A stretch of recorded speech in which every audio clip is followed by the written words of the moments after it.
Hello সবাইকে, আশা করি এশিয়ারের form তোমরা পেয়ে গেছো। আর এখন ভাবছো কিভাবে ফর্মটা ফিল আপ করবে। তাহলে কিন্তু সবচেয়ে ইজিয়েস্ট ওয়েতে ফর্ম ফিল আপ করার জন্য আমার ভিডিওটা তোমাদের দেখতেই হবে।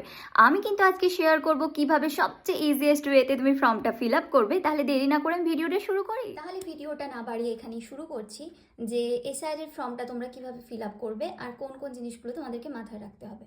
তাহলে এশআরের ফর্মের এই যে তিনটে ফাঁকা জায়গা দেখতে পাচ্ছ, এগুলোকে আরও সহজভাবে বোঝার জন্য আমরা কিন্তু এটাকে বলতে পারি first part of the form, এটাকে বলতে পারি সেকেন্ড পার্ট,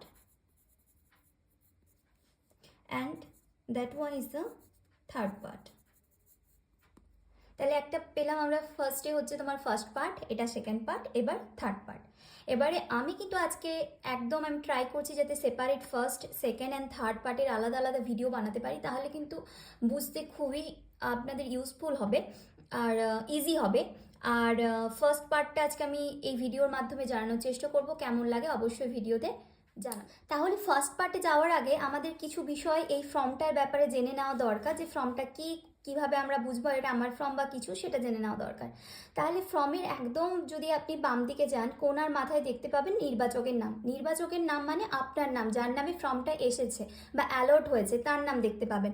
সাথে রয়েছে এপিক নাম্বার, নিচে রয়েছে ঠিকানা, কোথা থেকে আপনি বিলংস করছেন।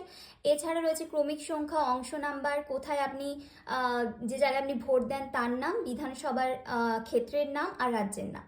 আর একদম যদি ডান দিকে আসেন তাহলে কিন্তু আপনার একটা ছবি পাবেন, আর যেটা আপনার অলরেডি ভোটার কার্ডে রয়েছে সেই ছবিটাই কিন্তু এখানে দেওয়া রয়েছে। আর সম্প্রীতিকালের একটা ছবি কিন্তু পাশে একটা ফাঁকা বক্স খুঁজে পাবেন, যেখানে আপনাকে সম্প্রীতিকালের এখনের ছবি কিন্তু আপনাকে ওখানে চিটিয়ে দিতে হবে। আর সেটা ট্রাই করবেন যেন এই ছবিটার সমান মাপেরই একটা পাসপোর্ট সাইজের যেন ছবি হয়, সেটা ট্রাই করবেন।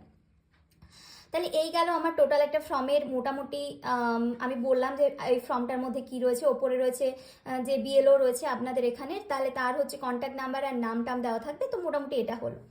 তাহলে আজকে যেহেতু আমরা ফার্স্ট পার্ট নিয়ে বলছি, সেকেন্ড পার্ট আর থার্ড পার্ট নিয়ে আমরা সেভাবে কিছু আলোচনা করবো না, এটা নেক্সট পরবর্তী ভিডিওর জন্য আমি রাখছি। এখন ফার্স্ট পার্টটা যখন ট্রাই করবেন, মাথায় রাখবেন ফার্স্ট পার্টটা যখন আপনি করছেন, এটা কিন্তু কোনো রিলেটেড কোনো রকমই 2002-এর সাথে যোগাযোগ নেই, এর সাথে কিন্তু 2002-এর কোনো যোগাযোগ নেই। 2002-এর যোগাযোগ রয়েছে এই দুটো জায়গাতে, ঠিক আছে, মাথায় রাখবেন এই দুটো জায়গাতে কিন্তু 2002-এর যোগাযোগ রয়েছে। এবার কিভাবে 2002-এর যোগাযোগ রয়েছে বা কী রয়েছে সেটা আমি দেখাবো পরের ভিডিওতে। এখন আপাতত মাথায় রাখবেন এখানের সাথে 2002-এর কোনো যোগাযোগ নেই, তাই 2002-এর কোনো জিনিস এখানে লাগছে না, তাই আপনাদের জানতেও হবে না যে কি রয়েছে না রয়েছে, এখনো পর্যন্ত সেটা জানার দরকার নেই। তাহলে ফার্স্ট আমাকে কি জানতে হবে, এখানে ফর্মটা আমি কিভাবে ফিল আপ করবো। দেখুন এখানে পরপর অনেকগুলো রো রয়েছে দেখতে পাচ্ছেন, তাহলে এই রোগুলো আমি কিভাবে ফিল আপ করবো। তাহলে ফার্স্টে রয়েছে জন্ম তারিখ। তাহলে জন্ম তারিখ যা রয়েছে আপনি আধার কার্ডে পাবেন, ভোটার কার্ডে পাবেন, যদি ভোটার কার্ডে না পান আধার কার্ডে পাবেন, মাধ্যমিকের যে আপনার অ্যাডমিট কার্ড আছে তার থেকে আপনি নিতে পারেন, তো যে কোনো জায়গা থেকে কিন্তু আপনার জন্মের তারিখ নিতে হবে। এখানে আমি আমার জন্মের তারিখ লিখে নিচ্ছি, যেটা হলো 30/1/2000। তাহলে এটা হলো আমার জন্মের তারিখ। এখানে কিন্তু আপনি ফার্স্টে কি দেবেন, ডেট দেবেন, তারপরে মান্থ দেবেন মানে মাস, আর তারপরে কোন সালে আপনি জন্মগ্রহণ করেছেন সেই সালটা কিন্তু আপনাকে লিখে দিতে হবে। এরপর রয়েছে আধার কার্ড, সেটা রয়েছে ঐচ্ছিক, যেটা আপনাকে দেওয়ার দরকারও নেই, আর আপনি চাইলে দিতে পারেন, না চাইলে না দিতে পারেন, সেটা আপনার ব্যাপার, আপনি যেটা আপনি প্রেফার করবেন সেটা করবেন। এরপর রয়েছে মোবাইল নাম্বার। এবার এটা মাথায় রাখবেন যে ভাববেন আমার অনেকের ক্ষেত্রে দেখবেন মোবাইল নেই, তাহলে তিনি কি করবেন, আমার বাবার নাম্বার রয়েছে আমার কাছে হয়তো নাম্বার নেই। আপনি কিন্তু এটা ভাববেন না যে আপনি এখানে মোবাইল নাম্বার কিছু লিখতে পারবেন না বা কিছু, আপনার ছেলের বা আপনার বাবার যারই মোবাইল রয়েছে সেই নাম্বার কিন্তু আপনি লিখতে পারেন। মোটামুটি একটা নাম্বার দিয়ে বাড়ির 5 থেকে 6 জনের আপনি ফর্ম ফিল আপ করতে পারবেন। তাহলে এখানে আমি আমার নিজের মোবাইল নাম্বার লিখবো আর আপনি নিজের করবেন। তাহলে 5, ট্রাই করবেন যাতে কাটাকাটি না হয়। তাহলে এরকম করে আর পাশাপাশি যা হবে সেটা আপনি মোবাইল নাম্বারটা এখানে লিখে নেবেন। এরপরে রয়েছে অভিভাবকের নাম বা পিতার নাম।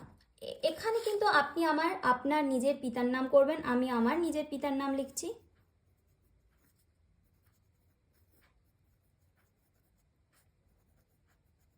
আপনি আপনার পিতার নাম এখানে লিখে নেবেন। এরপর রয়েছে পিতার এপিক নাম্বার।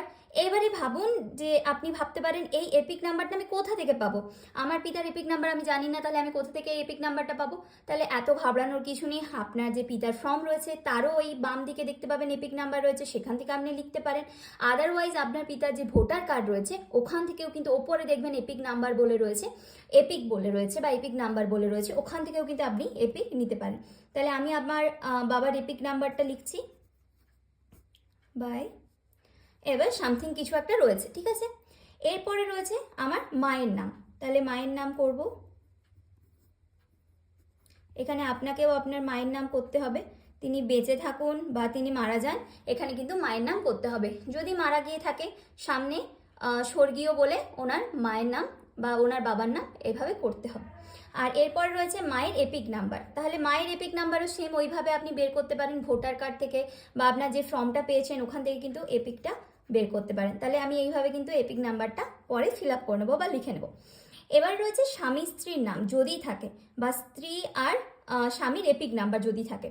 যদি আপনি ম্যারিড হন তাহলে নিশ্চয়ই আপনার এখানে স্বামী বা স্ত্রী থাকবে, তাহলে আপনি স্বামীর জায়গায় টিক করবেন আর স্বামীর নামটা এখানে লিখবেন, আর তার সাথে কি করবেন স্বামীর এপিক বা স্ত্রীর এপিক নাম্বারটাও এখানে লিখবেন। যেহেতু আমি বিবাহিত না তাই আমার এটা কাজে লাগছে না, তাই আমি এই জায়গাটা কিছু করব না। তাহলে এই ভিডিওটা কিন্তু এই পর্যন্ত, পরের পার্টগুলোতে আমি দেখাবো সেকেন্ড পার্টে আপনি এসআইআর এ 2002 নাম রয়েছেন কিনা কিভাবে বের করবেন, এবং এই জায়গাটা আপনি ফিল আপ, আপনার এই জায়গাটা ফিল আপ হবে না এটা ফিল আপ হবে সেটা কিভাবে বুঝবেন, সেকেন্ড পার্ট না থার্ড পার্ট, সেই সব কিছুর জন্য কিন্তু পরের ভিডিওগুলোর জন্য ওয়েট করতে হবে। থ্যাংক ইউ, এখনের জন্য বাই বাই।